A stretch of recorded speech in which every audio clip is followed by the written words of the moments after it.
이제 앞으로 진짜 대학이 어떻게 살아남을 것이냐 그런 부분에 대한 고민이 많이 있는 것 같더라고요.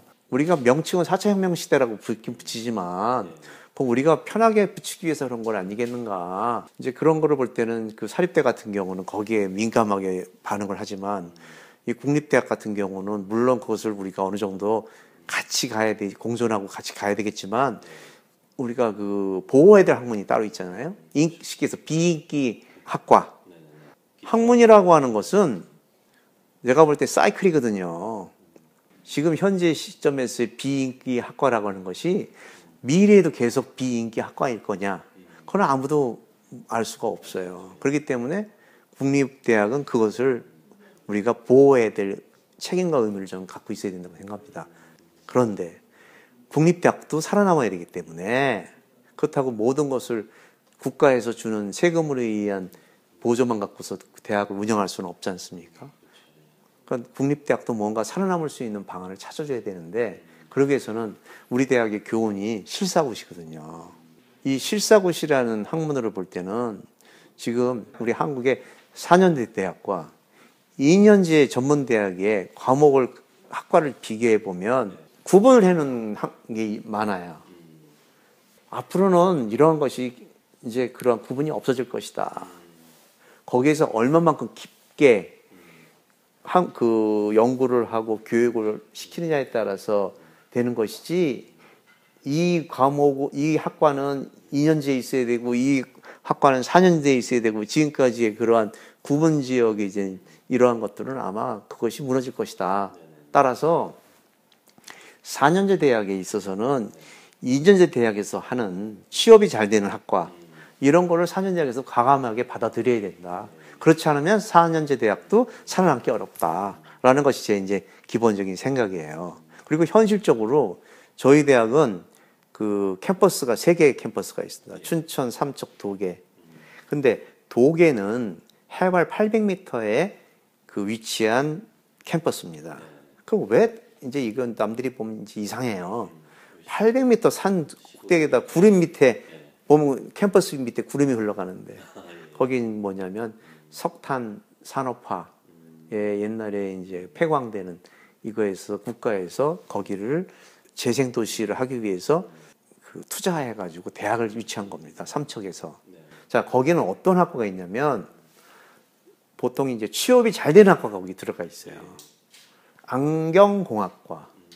그다음에 이제 그 우리가 소방, 방재, 치위생학과.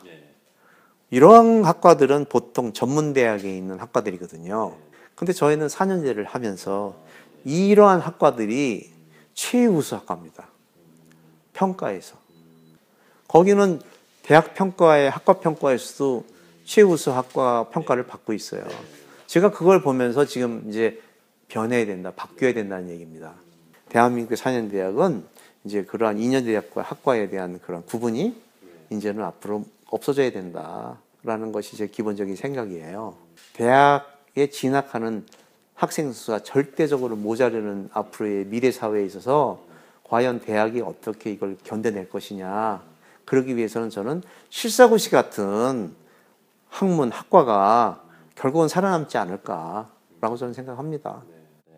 그런 기초학문 부분들을 또 하면서 이제 실용학문도 좀 키워야 된다는 그런 부분도 좀 있는 것 같은데 그 부분은 좀 어떻습니까, 부총장님? 지금 얘기한 대로 이제 결국은 융복합 학문이 돼야 되겠죠. 쉽게 해서 이제 우리 대학에서 지금 이제 미래 융복합 가상학과라는 게 있는데요.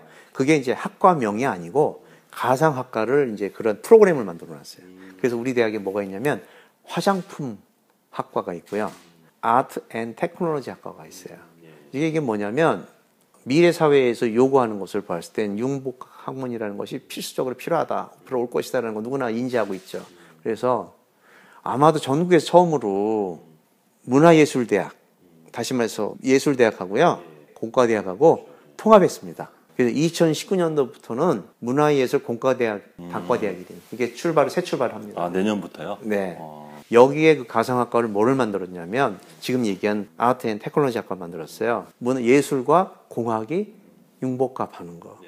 지금 우리가 보면 어디죠? 연극이라든가 영화라든가 뮤지컬 이런 거 보시면 공학적인 냄새가 많이 나요. 레이저로 해서 뭐 움직이고 사람 몸에다 뭐 설치해서 막 하고 여러 가지 뭐 이런 것들. 그 예술이라는 게 예전에는 인간의 어떠한 그 움직임만 가지고 했지만 지금은 기계적인 것에 의해서 사람이 움직이는 것 같이 만들어내지 않습니까? 결국은 이게 이제 아트하고 테크놀로지가 이게 합한 거죠. 신설학과로 해서 1학년 신입생부터 받는 게 아니고 복수 전공하고 부전공으로 우리가 시작을 합니다. 그 이유는 왜 그렇게 하냐면 신설학과를 갖다 하기 위해서는 학생 모집 정원 학생을 우리가 받아야 돼요. 교육부에서 안 줍니다. 야, 지금 학생 수가 줄어드는데 무슨 소리냐. 모집 정원 왜 늘려달라 이러니까 자체적으로 해야 되거든요. 근데 학내에서 그걸 갖다 조정하기라는 매우 어렵습니다. 다시 말해서 니네 학과 학생 달라 그러면 누가 주겠습니까? 안 준다고요. 이제 그런 문제가 있어서 또 한 가지는 신설학과를 갖다 신청할 때 교육부에서 신설학과를 갖다가 허가 안 내줍니다. 이런 두 가지 문제가 어려워서 우리가 내부적으로 복수 전공과 부전공을 하면 학생들이 얼마든지 신청을 할 수가 있어요. 대학에 와서 가만히 보니까 내 재능이 딴 게 있는 것 같아. 내가 공대 왔는데 또는 인문사회 쪽에 왔는데 내가 뭔가 예술적인 뭔가가 있는 것 같아. 재능이 있는 것 같아. 이런 학생들을 우리가 대상으로 이제 이런 그 가상학과를 만들어주면 그 학생들이 복수전공과 부전공을 갖다가 쉽게 할 수 있다. 사회에 나가서 복수전공과 부전공한 거 가지고 또 제2의 인생 그쪽으로 갈 수 있는 여러 가지 기회를 많이 줄 수 있는 거. 취업의 기회를 많이 줄 수 있는 이러한 것이 앞으로 중요하지 않겠느냐라고 해서 저희가 지금 그거를 지금 강력한 드라이브를 걸고 있습니다. 실질적으로 뭐 미래지향적이고 어떤 좋은 과를 계속 양성하기 위해서는 또 뭐 기존의 어떤 그런 어떤 통폐합되는 부분 이런 부분이 근데 또 부작용이 되게 많은 것 같더라고요. 그렇죠. 네. 자기들이 갖고 있는 기존의 어떤 그 기득권이라는 표현이 참 좋은 단어는 아니지만 대학의 학문도 그 기득권이라는 것이 분명히 존재하거든요. 이제 그러한 것들을 통합한다고 했을 때 과연 이게 쉽게 통합이 될 건지 특히 예를 들면 이제 인문대학 같은 경우에 이제 그 외국어 관련 학과들이 많지 않습니까? 영문학과 같은 경우 그나마 일본어하고 중국어 쪽은 그나마 난데 그 독일어하고 프랑스어 쪽 학과는 사실은 많이 어렵습니다. 자, 그런 경우에서 그럼 이러한 과를 갖다 통합을 할 것인가? 근데 그거에 대해서는 저도 사실은 그 원치는 않아요. 왜냐하면 프랑스하고도 국교를 맺고 있고 독일도 국교를 맺고 있지 않습니까? 만약에 우리가 독일과 여러 가지 뭐 문화라든가 경제 협력이 활성화되고 지금도 활성화 다 잘 되고 있지만 그런데 그 나라의 상대국의 언어를 우리가 문화와 언어를 알지 못한다 한다면 과연 누가 할 건지 언어만 그냥 학원에 가서 언어만 공부해가지고 그것이 될 건지 그건 아니잖아요. 상대방을 알아야지 우리가 뭘 할 거 아니겠습니까? 그러려면 그 나라의 문화라든가 모든 거에 특히 문화, 사회, 정치, 경제, 사회 문화 알아야 되는데 그러기 위해서는 대학에서 그런 깊은 역사와 그 나라에 대한 역사와 문화를 공부를 해야 되니까 있어야 된다 이거죠. 학생 수가 줄어들어도. 그렇기 때문에 그런 것들은 결국은 국립대학에서 끝까지 보호해야 될 기초 학문이라 생각을 해요.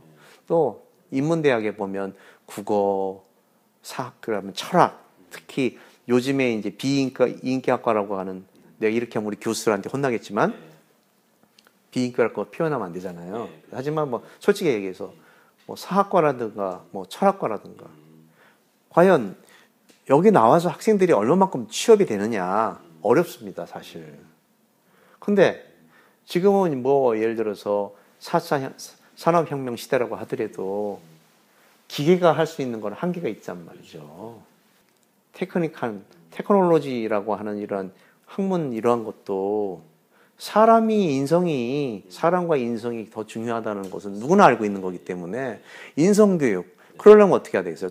철학, 학문이라든가 역사 이런 것들을 학생들한테 가르쳐야 되거든요. 어떻게 보면 제가 볼 때 어떤 공학적인 학문보다 저는 그런 인성적인 학문이 난 더 중요하다고 생각합니다.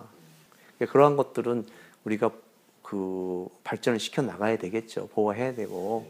그리고 또 이제 필요에 따라서는 그것이 이 계속 인문대학에서만 있을 것이 아니라 앞으로의 어떤 그 미래 사회를 바라봤을 때 과연 언어라고 하는 학문도 어디하고 같이 융합을 해서 좀 더 업그레이드 될 수 있는 학과 학문을 만들어 갈 것이냐, 이런 것은 교수들이 고민해야 될 문제라고 생각을 합니다. 그런 점에서 혹시 강원대는 특별히 뭐 교양 과목이나 어떤 리더십이나 뭐 인성 교육을 위한 그런 좀 특별한 어떤 그 커리큘럼을 갖고 있는 게 있지만 각 대학마다 인성 교육은 다 중요시 생각하고 그거에 대한 그 교양 과목에 다 가르쳐요. 근데 이제 저희가 좀 내세울 수 있는 거는요, 그 매년 올해 같은 경우면 2018 커리어 데이, 우리 한국의 유명하신 그 정치, 경제, 사회, 문화의 저명 인사들을 저희가 모셔서 대단히 강좌, 예를 들어서 뭐 1000명, 2000명을 한 군데다 모아놓고 그 강의를 합니다. 사회에서 어떤 여러 가지 또 미래에 어떻게 살아가야 되는지 이러한 것들에 대한 그 경험담을 우리가 전수시키려고 노력하는 것이 가장 큰 이제 한 가지 그 내용이고요. 두 번째는 꿈 설계라는 그 과목을 저희가 운영을 쭉 해왔어요. 1대1 교수와 학생이 상담입니다. 미래의 학생들이 졸업하고 나갔을 때 또는 대학에 생활할 때 여러 가지 발생되는 그 학생이 갖고 있는 어려운 점이 있을 거 아니겠어요. 고민도 하고 또 앞으로 미래에 대한 아무 결정도 돼 있지 않은 그런 답답함, 이런 걸 어떻게 이끌어 줄 건지. 그래서 꿈설계라는 것을 저희가 그 과목, 정규 과목으로는 전국에서 처음으로 저희가 했어요. 근데 그게 하대학에서는 비정규 과목으로 되어 있습니다. 그렇게 되다 보니까 옛날에는 매주 수요일 5시만 되면 교수가 학생들하고 팀을 이루어서 대화를 합니다. 상담해주고. 근데 최근에 와서 그런 평가, 대학 평가에 그것 때문에 지금은 과목이 비교 과목이 되는 바람에 그게 쉽게 얘기해서 강제성이 이제 안 된 거죠. 수업 시간에 안 들어가니까. 현재까지도 그래도 그 꿈설계라고 하는 그 과목은 존재하고 있습니다. 저는 앞으로의 미래 사회는 아까도 말씀드렸다시피 인간의 어떤 인성 교육이 제일 최우선이 돼야 된다는 생각을 갖고 있기 때문에 교육이라는 것이 그거 아니겠습니까? 사람이 돼야지 되는 거 아니겠어요? 사람 사는 사회에서 사람이 되는 건 누가 봐도 당연한 건데 그 당연한 게 안 되기 때문에 사회에 여러 가지 이상한 사건들이 많이 일어나지 않습니까? 지나간 사람을 왜 묻지마 회로 해서 사람을 찔러 죽이고 사람을 죽이고 왜 어디 가서 폭탄을 터뜨리고 뭐 이렇게 남을 해코지하는 이러한 것들은 결국은 초등학교 때 1학년 때부터 배웠던 과목들에 대한 중요성이 현저하게 떨어져 있기 때문에 지금 이렇게 사회가 이렇게 피폐해지지 않았을까. 다시 말해 인간적인 어떤 이런 본성에 대한 것이 자꾸 줄어드는지 않을까 하는 생각이 들어요. 그래서 이런 것은 우리가 집에서도 가정교육도 중요하지만 초등학교 때부터 바른 생활에 대한 본연의 인간적인 본성, 이러한 것들을 교육을 시켜주면 굳이 대학에서 무슨 상담 과목을 굳이 할 필요가 있을까요? 저는 그렇지 않다고 생각합니다. 안 되기 때문에 대학에서는 아마 이 사회에 나가기 전에라도 이걸 갖다가 해줘서 내보내야 되지 않을까 해서 우리가 하는 것이죠.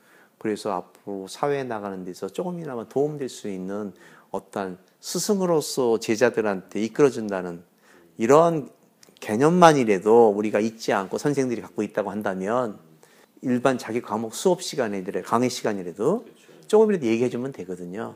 저는 수업 50분 동안에 전공 수업은 저는 한 40분 정도 하고 10분은 저는 제 사람 얘기합니다.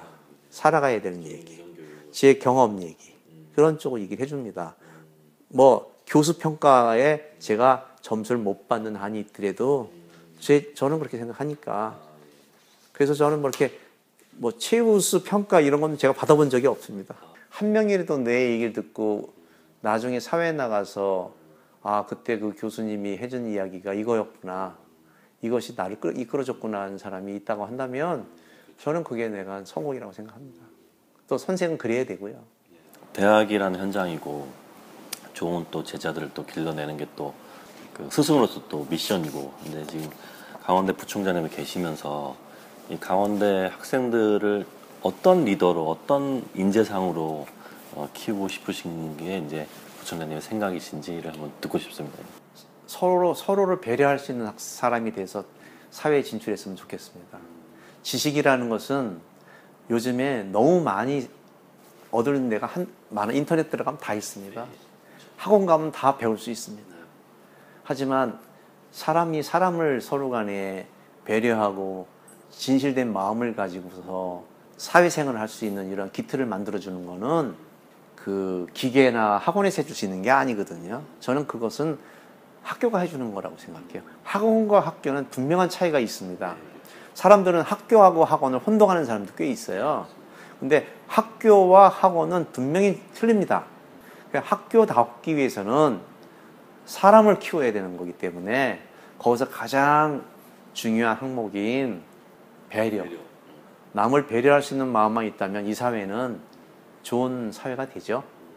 제가 뒤에 보면 한자로 정성이라는 단어를 저는 매일 하루씩 보고 삽니다.